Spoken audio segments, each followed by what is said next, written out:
All right, everybody, welcome back to part three of our NFL preseason power rankings. We are the Boston Boys Sports. I'm Eli Horrigan. I'm here with the beard, Kiefer Bontos, and my man, Steve Fernandez. What's up, boys? What's going on, bud? Same old stuff, brother. Absolutely. And as always, we are partnered with Jones and for Sports. We make sports better. Check them out on X, check them out on Instagram, check them out on YouTube. They put out great content. And as I said, this is part three of our NFL preseason power rankings, and we're going to jump right into it as we've been doing.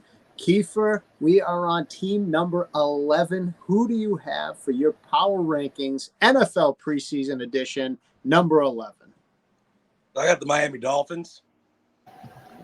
All the reasons you said yesterday. No, they're just fast. Their offense is scary. Their D's good. Tua scares me. They don't have another quarterback to back him up if he goes down. And you guys hadn't heard, Tua lost about 25 pounds this offseason. Okay. So I don't know how good that's going to bode well for the season, for a full season. But, I got Miami at 11. All right. Miami at 11. All right, Stevie, let's go to you with your number 11 ranked team in the NFL preseason power rankings. All right. Well, my number 11 is not going to be too much fun because it is also Miami. All and right. For the same reasons Keith said, it's all of that. It's Mike. I'll throw in. I love Mike McDaniel. I love his press conferences, and I think offensively he's a great mind. I mean, I really do believe he would be a great offensive coordinator, but I love the position he has in Miami there, being the head coach and running it the way that he does. Yeah, no, I mean, I guess I had Miami ranked a little ahead of that, but yeah, I agree with you guys. I think Miami's definitely a top half of the league team. So I will jump in my 11th ranked team in the NFL preseason power rankings. Let's keep it in the AFC East. This is where I have the Buffalo Bills. They fall out of the top 10 for me. They go out and draft Keon Coleman and Cole Bishop, I think, were their two best draft picks because they had to address wide receiver and they had to address safety because they lost Poyer and Hyde. And, of course, their free agency started off strong. When they picked up Curtis Samuel, I thought, all right, well, this is good. Another target for them. And then 2 weeks later, they go and trade Stephon Diggs and they pick up Mac Hollins. So, to me, Josh Allen has been a turnover machine. He is double-digit interceptions in 5 out of his 6 seasons. And in the one season he didn't have double-digit interceptions, he had 9. So I just think the Samuel signing loses a lot of its glamour when you don't have Stephon Diggs. And you go from reliable Gabe Davis and Stephon Diggs to Mac Hollins, Curtis Samuel, and Keon Coleman. Steve, I think you'll like this one. I think he's a worse version of N'Keal Harry. He ran possible. He ran the 40-yard dash in 0.1 slower. And N'Keal Harry at least put up numbers at Arizona State. If you go and look at Keon Coleman's numbers in Florida, they're not really that impressive for a number one wide receiver. I actually think you could see the Bills fall to 3rd in the AFC East and miss the playoffs this year. Coleman doesn't do anything in the NFL. He used to be a comedian somewhere because that dude's funny. He is funny. I love his stuff, and I'm a fan of his stuff. But yeah, I can see a scenario where he's N'Keal Harry because he's very similar. When I watch tape on him, he plays in the ACC. That is to me the equivalent of the Pac-12. It's not a big. You know what I mean? He's not an SEC guy at a number one wide receiver. He played at Florida State. But, yeah, I won't drone on and on. Let's keep this thing moving. Let's go to the 12th ranked team in the power rankings. Kiefer, who do you got? Got the Pittsburgh Steelers. Wow. I like it. But 2 offensive linemen that can start right away for him. Justin Fields isn't going to start, but he has a gadget type thing that you could use like you do with Tyson Hill with the Saints. So, they don't look too bad. Let's see what Russell does. Russell falls. You got Fields in the back. So we'll see where they go. But I got them at 12. I'll tell you, I thought it was ballsy putting the Bears at 10. The Steelers at 12. All right, let's keep it moving. Steve, who do you got at 12? All right, my number 12 team so far, early preseason ranking is the Chargers. And a lot of it has to do with Harbaugh. I mean, that effect coming in first season, Justin Herbert, I think. I know they lost a lot of talent, and that's kind of a concern for me, the receivers and stuff like that. But I love their draft with Joe Alt and Lad McConkey. I loved what they did there. And I don't know. I think the Harbaugh effect is going to do something. I mean, look at his record as a head coach in the NFL. I mean, and then look what he did at Michigan. I think it could be something there. I mean, I was blown away twice in a row, and I hope I can do the same for you guys.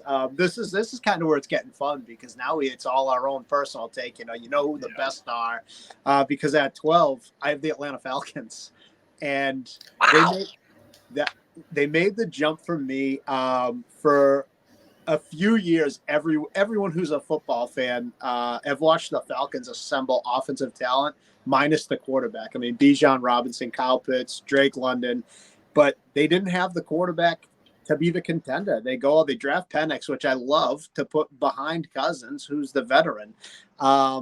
They also signed Rondale Moore and Darnell Mooney to help their quarterback situation, which I like both of those guys. And now they have the quarterback. They have Kirk Cousins and the successor. They have a legitimate chance to make a playoff spot. In the NFC South is a 2-horse race, and I like the Falcons better than I like the Buccaneers, but it's those two teams. And the reason they are 12 on my list is because they went and got Kirk Cousins, and the reason they are just 12th is because they have Kirk Cousins. I mean, he is the ultimate 12-20 primetime games. My money's on Atlanta over Tampa, but Kirk Cousins catapults them to 12, but he's also the reason that they're only 12. Makes sense. Yeah.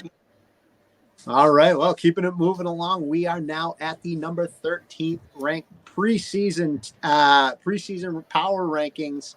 13th team. Who do you got, Kiefer? I got the Jacksonville Jaguars. Okay. All right. Okay. They flopped midway through the 2023 season. Didn't help that Lawrence was playing hurt half the year. They did have a nice draft. They had a reach at Smith at D tackle, but they could have got him a little later. But either way, I think that Jacksonville might surprise some people this year if Lawrence stays healthy. All right. So you're hedging your bets on a healthy Trevor Lawrence. I think that's not a bad pick. So, Stevie, who do you got at 13? All right, at 13, I have the team that is known as America's team. However, they haven't won a title in, 29 years? Probably I got Dallas. The all Canadians. Yeah, exactly. Yeah, I mean, they're, 3 straight years they've gone 12-5. I mean, that's where they're going to be, and they're just not going to do anything in the playoffs. But number 13, Dallas. Number 13, Dallas Cowboys. Okay. They were my number 10 team. So number 13 for me is the Jacksonville Jaguars. Me and Kiefer must be on the same page here. Love the drafting of Brian Thomas Jr. They went and got Mason Smith at the defensive tackle. I love that. They also went out in free agency and got Eric Armstead. They brought in veteran wide receiver Gabe Davis, who was a favorite of Josh Allen. Mitch Morse solidifies that center spot for them, and Darnell Savage to start at safety. It's now or never for Trevor Lawrence. I like where Kiefer is going with this. This is the time now for him. He's 20-30 as a starter, which I kind of was blown away by that because he doesn't feel like he's a 10 games under 500 quarterback. And obviously to put pressure on him, they brought in former Pro Bowler Mac Jones, to really help move him along. But 58 touchdowns to 39 picks and a 64% completion average. He's part of the most overhyped quarterback draft class ever. So Christian Kirk, Evan Engram paired with Brian Thomas. I love it. Evan Engram had a good year, so good he quietly had 114 receptions last year, which is wild because I knew he had a good year, but when I looked at those numbers, I thought, wow, that's pretty good. Unfortunately for the Jaguars, they're not going to win the AFC South because that division is all Houston, so the only way they make the playoffs is a wild card spot. But I have them at 13 along with Kiefer. All right, and let's move it along. So let's go to number 14 on the list. Kiefer, who do you got at 14? I got the Chargers. Oh, wow. Okay. That Jim Harbaugh being one of the reasons. I like the Joe Alt pick. They could have got Nabars. But they went the offensive line route, which is good because protection for my boy Justin, and I love Ladd. I think he's gonna, if he's not the number 2, he's instantly slotted in the number 3 spot there. So I got LA Chargers going at number 14. Okay, LA Chargers coming on before the Rams for both of you. I love that because I hate the Rams. Anyway, Stevie, keep it moving with us. Number 14 for you. All right, my number 14 is the Cleveland Browns. And it's all going to be based on health. It's going to be Deshaun Watson. I love Jameis Winston coming in, God forbid, just in case. They had the number 1 defense last year, which still holds true. And then bringing guys back like Zadarius Smith and guys like that. The offseason was nothing crazy, but I didn't think they had to go crazy considering the strength on defense, bringing back guys that they had, and then just kind of tinkering a little bit. Yeah, absolutely. I mean, Cleveland was good last year. Would they have 3 or 4 guys started at quarterback too? So if Deshaun Watson can stay healthy and be even 70% of what he was at one time, that's a really good team. So really smart pick there. Number 14 for me in our preseason rankings. It is about time that I pack up my flip-flops because I'm done with Florida. The Tampa Bay Buccaneers, the final team rounding out the state of Florida for me. I think that they drafted Graham Barton, which was smart to get a young center. And basically last season, I think they overachieved. I think everyone can agree with that. But they brought back all their own talent. Baker Mayfield's back, Mike Evans back, Tristan Wirfs back, Lavonte David, and Winfield Jr.'s back. And that was their top priority. They went out, they signed all their guys. I like Baker Mayfield. I think he's a good quarterback. I think Tampa's going to be good again. They'll challenge for the division title. Like I said, it's between them and Atlanta. And Tampa is just kind of a team that I think is overlooked and could sneak right up the power rankings. They're sort of good everywhere. They're not great everywhere. But you look at that roster, and there's not many holes. It's just good, solid football players. Nobody's great, again, but that's where I stick Tampa, 14 for me. All right, and rounding out the top half of the NFL, let's go to our number 15 teams in the preseason power rankings. Who is in the top half of the NFL for you? Keeper number 15. I got the Chicago Bears. All right, Chicago. That team, as he said, they're stacked. Swift, Allen, Rome, just the list goes on.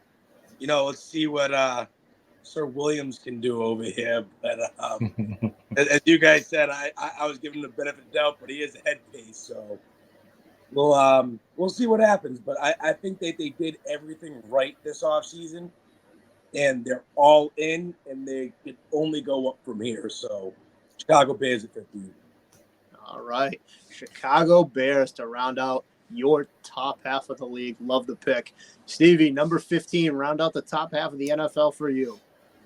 So my number 15 is going to be the Pittsburgh Steelers, and it's for basic reasons. Mike Tomlin has been a coach in Pittsburgh for 17 seasons.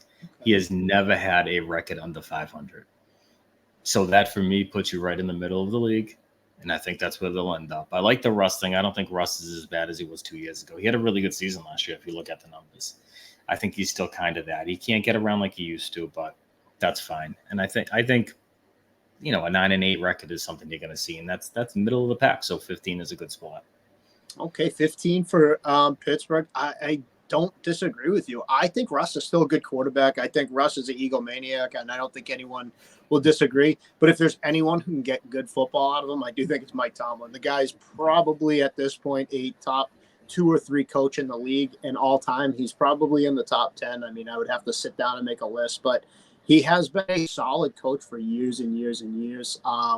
So I think he's the guy to get it from him. I very much agree with you. And rounding out the top half of the league for me at number 15 is Fireman Ed and the Jets, Jets. They drafted a bunch of backups because this really is all about Aaron Rodgers. And if Aaron Rodgers found the fountain of youth and he's Tom Brady in his 40s, then the Jets are going to be just fine because they're good defensively, and they pretty much always are. They have a good offensive line, and they have good offensive weapons. They haven't had a quarterback in like decades, not a good one. So again, Aaron Rodgers, if he's Tom Brady in his 40s, I really love the Jets. If he's Peyton Manning in his last year with the Broncos, the Jets are in a lot of trouble. And I do love they went out and got Tyron Smith. Everyone they signed, Tyron Smith, Mike Williams, it's all one-year deals. It looks like they're selling out for 1 year. One of the things I really love, and Steve, I think you'll be right with me, and Kiefer as well, they drafted Jordan Travis. They're following the Green Bay Packer mold of get your rookie quarterback to sit and learn. And I know the Patriots did that. I just hate that the Patriots did it when you're at the bottom of the league. When you're at the bottom of the league and you draft a rookie to learn behind a bridge quarterback, I don't think it's smart. Aaron Rodgers is more than a bridge quarterback, and he's a guy who can impart a lot of wisdom on Jordan Travis. And the Jets have sold out for Aaron Rodgers. He doesn't have to wonder if he's the quarterback. He's the guy. Now teach this guy because you can be here for 2 or 3 years.